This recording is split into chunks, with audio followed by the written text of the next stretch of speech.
काफी खोजबीन और जांच पड़ताल के बाद 2000 के अंदर मेरी नजर गई फायर बोल्ट फिनिक्स पर। और इस रेंज में है तो वैसे दुनिया भर की स्मार्ट वॉचेस, लेकिन प्राइस टू फीचर्स इसमें काफी ठीक थे और रिलीज भी ये हुई थी जुलाई में, तो उस हिसाब से देखा जाए तो ये लेटेस्ट में भी आ गई। अगर आज की डेट के हिसाब से हम देखें तो 1900 की ये मुझे पड़ी। और अब पता लगाते हैं कि इतना पैसा देने का इसमें कुछ फायदा भी है या फिर नहीं। वही बॉक्स में सेम स्टोरी, 2 4 5 चीजें हमारी इसमें आ गई। खुद सबसे पहले आ गई हमारी वॉच, इसके बाद आ गया USB चार्जिंग केबल, जो कि जानते ही हम सभी की मैग्नेटिक है। बाकी आ गया इसका एक वारंटी कार्ड, एक गाना कार्ड भी इसमें, बाकी 2 4 और आइटमें आ गई। अब चलते हैं हम सीधे अपनी घड़ी पर। तो वॉच है ये सर्कुलर डायल बेस्ड, आप सभी जानते ही होंगे। और अब यहाँ पे पर्सनल चॉइस काफी ज्यादा जरूरी हो जाती है, क्योंकि कुछ लोगों को पसंद है आजकल की मॉडर्न थोड़ी स्क्वायर वाली, और कुछ है हमारी तरह ओल्ड स्कूल वाले जिन्हें कि राउंड सर्कुलर डायल बेस्ड ज्यादा पसंद आती है। ये डिजाइन हुई है स्पेशली छोटे हाथों को ध्यान में रखते हुए, और इनकी कलाई या फिर रिस्ट पतली है क्योंकि ये स्लिम भी है और साइज में भी थोड़ी छोटी है। क्योंकि अब ऐसा ना हो कि आप खुद से बड़ी घड़ी ले ले और खुद आप बाद में नजर आए और आपकी घड़ी आपसे पहले। बाकी इसमें सिलिकॉन के स्ट्रैप आ जाते हैं नॉर्मल सभी घड़ियों की तरह, और इंटरचेंजेबल भी है। और इसमें आता है मेटल फ्रेम बॉडी है इसकी, तो थोड़े पूरे लात घुसे तो ये सह ही लेगा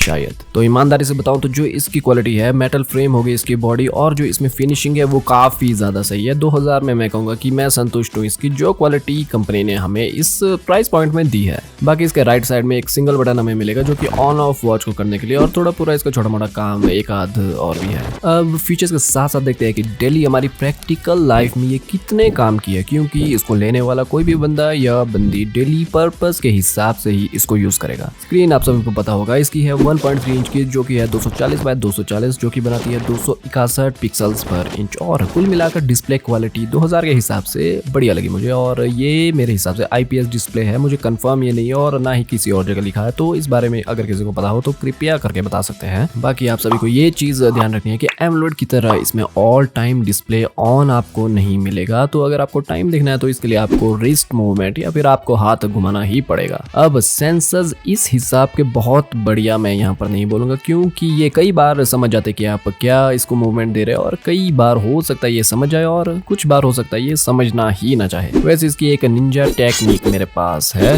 हाथ को फ्लिप मारेंगे तो ये 10 में से 9 बार काम पक्का करेगा ही करेगा। तो थोड़ी टेक्निक के बाद ये आपको समझ आ जाएगा कि इसको यूज कैसे करना है। और हाँ, रिस्ट मूवमेंट के बाद जो टाइम है स्क्रीन वेकअप का वो लगभग 1 सेकंड का है, तो इस चीज को ध्यान रखिएगा कि एकदम से ही आपकी स्क्रीन वेक नहीं होगी, थोड़ा टाइम लेगा, लगभग 1 सेकंड का टाइम लेगा ये वेक होने के लिए। तो अगर इस हिसाब से देखा जाए तो जो सेंसर है इसका कुल मिला के ठीक काम करता है। ऐसा नहीं है कि परफेक्ट काम करता है, हाँ, लेकिन जितना हमें चाहिए, जितना हम इसके लिए पैसा खर्च रहे उस हिसाब से ठीक है। बाकी इसके बाद जो टच रिस्पॉन्स है उसमें ये शुरू में ही पास हो गया। हर बार स्क्रीन समझ आती है कि यूजर उसे क्या कमांड कर रहा है। कहीं भी मुझे ऐसा नहीं लगा कि मिस टच हो रहा है या फिर फॉल्स टच मुझे देखने को मिल रहा है। यूजर इंटरफेस भी इसका काफी स्मूथ लगा मुझे। मतलब ये है कि ये इस जगह पर कंपनी ने इसमें काफी सही काम किया है, अगर प्राइस को भी हम ध्यान में रखें तो। बाकी स्क्रीन में कलर्स और जो है टेक्स्ट की क्वालिटी काफी सही है। बजट के हिसाब से आसानी से आप टेक्स्ट पढ़ सकते हैं, और कलर्स भी ठीक ठाक इसमें अच्छे से नजर आ जाते हैं। अब वॉच फेसेस पे आए तो वॉच के अंदर एक समय में रहेंगे टोटल 10, और बाकी जो है वॉच फेसेस आप ऐप के थ्रू चेंज कर सकते हैं। और हाँ, इनमें से एक है कस्टमाइजेबल, मतलब उसमें से आप बैकग्राउंड को चेंज कर सकते हैं और अपने मन मर्जी का लगा सकते हैं। ऐप के अंदर हमें मिलेंगे दुनिया भर के वॉच फेसेस देखने को, जिसे कि आप कर सकते हैं अपने मन मुताबिक, डेली चेंज भी करते रहो जब तक मन ना भरे।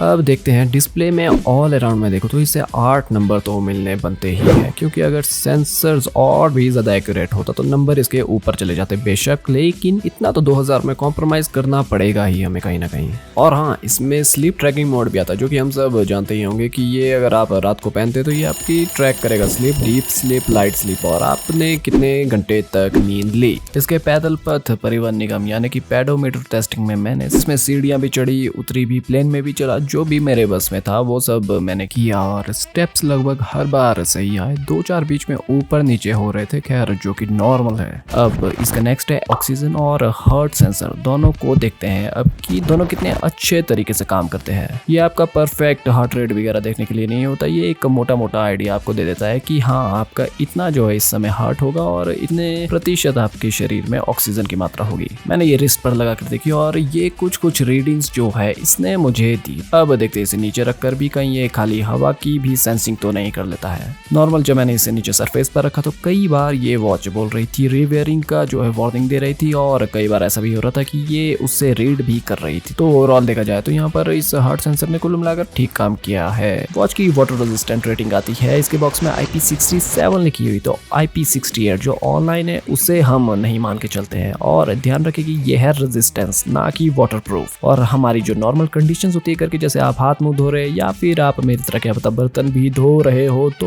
ऐसी जो नॉर्मल कंडीशंस है उसमें ये बड़े आराम से सह सकता है पानी और हल्की फुल्की बूंदाबांदी। इसके ऊपर चढ़ी हुई है वाटर रिपेल कोटिंग, तो ये बड़े आराम से पानी को अपने ऊपर जो है टिकने ही नहीं देता है। बाकी हाँ, ये अलग बात है कि आप इसे लगाकर नदी नाले में कूद जाए तो वो एक अलग सिचुएशन बन जाती है। वॉच आती है हमारे पास 120+ स्पोर्ट्स मोड के साथ, जिसमें कि हम सभी जानते हैं कि हमारी पूरी जिंदगी भी खत्म हो जाएगी तो भी हम पूरे के पूरे 120 मोड्स का भी यूज नहीं करेंगे। लेकिन हाँ, प्रैक्टिकल तरीके से हम देखें तो यही रनिंग हो गया आपका, वॉकिंग, साइकिलिंग हो गई, बैडमिंटन, बास्केटबॉल, फुटबॉल वगैरह, ये वो सो है जो कि जरूरी हमारे मोड से जो कि हम अपनी प्रैक्टिकल लाइफ में यूज कर भी सकते हैं। बाकी इसके बाद जो ब्राइटनेस है इसकी, डायरेक्ट सनलाइट में स्क्रीन को देखा और हाँ पूरी जो है इसकी ब्राइटनेस करके भी देखा, तो इसमें ऐसा है कि आपको चीजें डायरेक्ट सनलाइट में भी चीजें यूज कर सकता है और पढ़ सकता है, और अगर उसे कुछ सेटिंग वगैरह ये वो सो छेड़नी है तो वो भी कर सकता है। तो ओवरऑल यहाँ पर इसने काम अच्छा किया। अब आते हैं इसके काफी जरूरी फीचर पर। अगर आप लोग कॉल्स के लिए स्पेशली वॉच ले रहे हैं तो जरूरी चीजें मैं यहाँ बता देता हूँ। इनकमिंग कॉल्स के लिए आप इसे म्यूट नहीं कर सकते हैं, ये पूरा गला फाड़ कर सबको बता देगा कि इनकमिंग कॉल आ रही है। इनकमिंग कॉल को ना तो आप म्यूट कर सकते हैं, ना ही उसे ओनली वाइब्रेशन मोड में डालने का कोई ऑप्शन है। वैसे है तो ये सभी चीजें सॉफ्टवेयर रिलेटेड, तो अगर कंपनी पर ये सब चीज डिपेंड करती है। अगर ये फ्यूचर में कोई अपडेट इससे दे देती है तो ये सभी चीजें काफी ठीक हो जाएगी।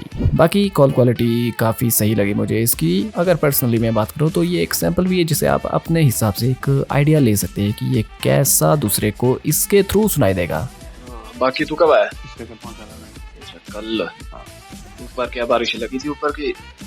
और हाँ, मैसेजेस का आप डायरेक्ट रिप्लाई इससे नहीं कर सकते हैं। मैसेज आएगा तो आप रीड जरूर कर सकते हैं, और लेकिन फिर अगर आपको रिप्लाई करना तो आपको फोन निकालना पड़ेगा। इसमें AI वॉइस कमांड भी है जिससे कि आप अपना टाइम पास कर सकते हैं इसे अलग अलग तरीके की कमांड देकर भी। वॉच में फीचर है डायरेक्ट वेदर को देखने का भी, तो आप जो लोकेशन वगैरह है वो सब डायरेक्ट सेट नहीं कर सकते। उसके लिए आपको फोन में एप्लीकेशन होगी, उसके थ्रू आप उसमें अपने लोकेशन और दूसरी चीजें सेट कर सकते हैं। वॉच में अलार्म का ऑप्शन भी है जिसमें कि ये वाइब्रेट करके आपको बताता है, और जो क्वालिटी है इसकी वाइब्रेशन मोटर की तो उसका फीडबैक 2000 लायक ही है, बहुत ऊपर नहीं, एक नॉर्मल सी जो वाइब्रेशन है उतनी ही फीड होती है। और हाँ, नींद में हो बंदा तो उसको पता भी ना लग पाए कि कोई चीज उसके हाथ में वाइब्रेट भी कर रही है। वॉच का एक और फीचर है जिसमें कि आप रिमोटली फोटो क्लिक कर सकते हैं दूर से ही। तो अब बैटरी बता दूं ज्यादा ना एक्सपेक्टेड थी और ना ही हमने की, तो 2 घंटे मान के चलिए आप 0 से 100 होने में ये चार्जिंग टाइम लेता है। फिर नॉर्मल यूजेज जिसमें फोन से आप कॉल वगैरह नहीं ले रहे और कनेक्ट नहीं कर रहे हैं वॉच को अपने फोन के साथ, तो उसमें आप मान के चलिए कि 5 दिन का थोड़ा ऊपर नीचे आपका बैटरी बैकअप इसमें रहेगा। ऑल टाइम कनेक्ट अगर ये होगी आपके फोन के साथ तो आप 2 दिन के आसपास मान के चलिए इसका बैकअप होगा। एप्लीकेशन के बारे में मैं बता दूं कि जो मैक्सिमम फीचर्स आप कंट्रोल कर सकते हैं वो एप्लीकेशन के अंदर ही है। सेकंड, जो मेन पेज इसमें आता है इसमें हमें वॉच फेस नोटिफिकेशंस कौन कौन सी आपको अपनी वॉच में चाहिए उसे कंट्रोल कर सकते हैं। अलार्म सेट करना वो सिर्फ आप एप्लीकेशन से ही कर सकते हैं, वॉच से आप नहीं कर पाएंगे। वहां से सिर्फ ऑन ऑफ ही ओनली आप अलार्म को कर पाएंगे। बाकी इसमें है फेवरेट कॉन्टैक्ट का ऑप्शन भी जिसमें कि 8 कॉन्टैक्ट्स को आप अपनी वॉच में फीड कर सकते हैं, उससे ऊपर नहीं। अगला ऑप्शन आता है आपका फाइंड डिवाइस, तो इसमें होगा ये कि आपकी वॉच अगर फोन के साथ कनेक्ट है और आपको पता नहीं है कि वो कहाँ है, तो इसे क्लिक करके ये जो है रिंग करती है, तो इसे आप पता लगा सकते हैं कि वॉच आखिर में है कहाँ। बाकी इसके बाद आता है कि आपने यूनिट क्या रखनी है। Don't disturb option, reminders, continuous heart rate इसमें सेट कर सकते हैं कि कितने कितने गैप में हार्ट को मॉनिटर करता है, या फिर आप इसे ऑफ भी रख सकते हैं। बैटरी सेवर भी यहाँ देखने को मिलता है जो कि हमें वॉच में भी हम डायरेक्ट एक्सेस कर सकते हैं इसे, और लैंग्वेज भी कही है इसमें लेकिन हिंदी फिलहाल के लिए नहीं है। इसके बाद ऑटो लॉक का ऑप्शन भी है। इसमें यह है कि वेकअप होने के बाद वॉच कितने सेकंड के बाद स्क्रीन ऑफ करती है। रीसेट हो गया, फिर क्विक व्यू, वाटर पियो रिमाइंडर भी हमें देखने को मिलता है। इसके बाद वेदर रिपोर्ट इसके बाद आती है जिसमें कि हम सिटी अपनी सेट कर सकते हैं और टेम्परेचर भी हमें किसमें देखना है वो भी। बाकी फिजियोलॉजिकल अगर मैं इसे सही तरीके से पढ़ रहा हूँ तो ये एक ऑप्शन आता है जिसमें कि फीमेल्स के लिए स्पेशली बना है। इसमें फीमेल्स अपने मेंस्ट्रुअल साइकिल का ध्यान रख सकती है और पीरियड्स के बारे में और प्रेगनेंसी का भी इसमें रिमाइंडर सेट कर सकती है। अंत में मैं यही कहूंगा कि अगर हम प्राइस को 2000 के ब्रैकेट को ध्यान में रखें और इसके फीचर्स को भी ध्यान में रखें तो उस हिसाब से अगर हम इसे लेते हैं तो ये वर्थ करती है। हाँ, अपडेट के बाद अगर इसमें चीजें सुधर जाए तब तो ये one of the best watch भी निकल सकती है 2000 के अंदर आज की डेट में। तो ये था एक लंबा रिव्यू फायरबोल्ट फीनिक्स का। तो फिलहाल के लिए आप लोग देख रहे हैं पांडू पांडा और मैं मिलता हूँ अब अपनी नेक्स्ट वीडियो में।